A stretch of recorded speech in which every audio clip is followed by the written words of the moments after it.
story. It's called The Gruffalo's Child by Julia Donaldson and Axel Scheffer, the illustrator. And we've decided to use this story because the Gruffalo was very, very famous and everybody loved it. So, The Gruffalo's Child. The Gruffalo said that no Gruffalo should ever set foot in the deep dark wood. Why not? Why not?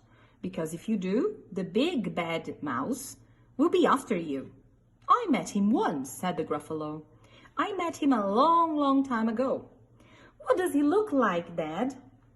Is he terribly big and terribly bad?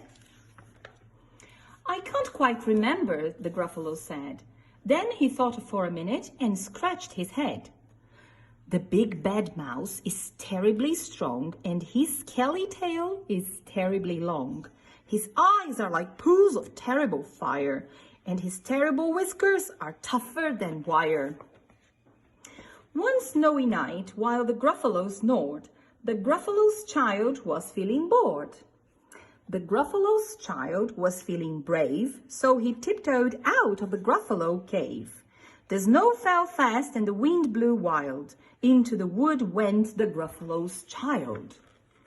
Aha, oh ho, a trail in the snow. Whose is this trail and where does it go? A tail poked out of a log-piled house. Could this be the tail of the big bad mouse? I guess not. Who is this, guys? Out slid the creature. His eyes were small and he didn't have whiskers, no one at all. You are not the mouse. Not I, said the snake. He's down by the lake eating Gruffalo cake. The snow fell fast and the wind blew wild. I'm not scared, said the Gruffalo's child. Aha, oh ho, marks in the snow. Whose are these claw marks? Where do they go? Two eyes gleamed out of a treetop house. Who's this, guys? Could this be the eyes of the big bad mouse? Down flew the creature. His tail was short. He didn't have whiskers of any sort. You're not the mouse. To who? Not I. But he's somewhere nearby eating Gruffalo pie. The snow fell fast and the wind blew wild. I'm not scared, said the Gruffalo's child. Aha, oh ho, a track in the snow. Whose is this track and where does it go? Whiskers at last and an underground house. Could this be the home of the big bad mouse? Who is this, guys? Remember from the Gruffalo story? Out slunk the creature. His eyes weren't fiery. His tail wasn't scaly. His whiskers weren't wiry. You're not the mouse. Oh, no, not me. He's under a tree drinking Gruffalo tea. It's all a trick, said the Gruffalo's child, as he sat on a stump where the snow lay piled. I don't believe in the big bad mouse. But here comes a little one out of his house. Not big, not bad, but a mouse at least. You'll taste good as a midnight feast.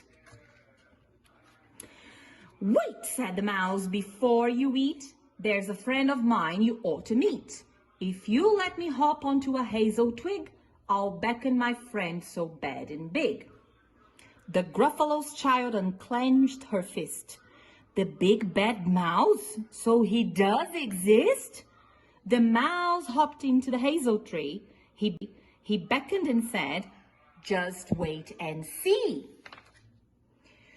Out came the moon. It was bright and round. A terrible shadow fell onto the ground.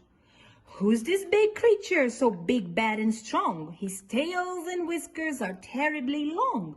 His ears are enormous, and over his shoulder he carries a nut as big as a boulder. The big bad mouse, yelled the Gruffalo's child. The mouse jumped down from the twig and smiled. Aha, oh ho, prints in the snow. Whose are these footprints and where do they go? The footprints led to the Gruffalo cave, where the Gruffalo's child was a bit less brave. The Gruffalo's child was a bit less bored. And the Gruffalo snored and snored and snored.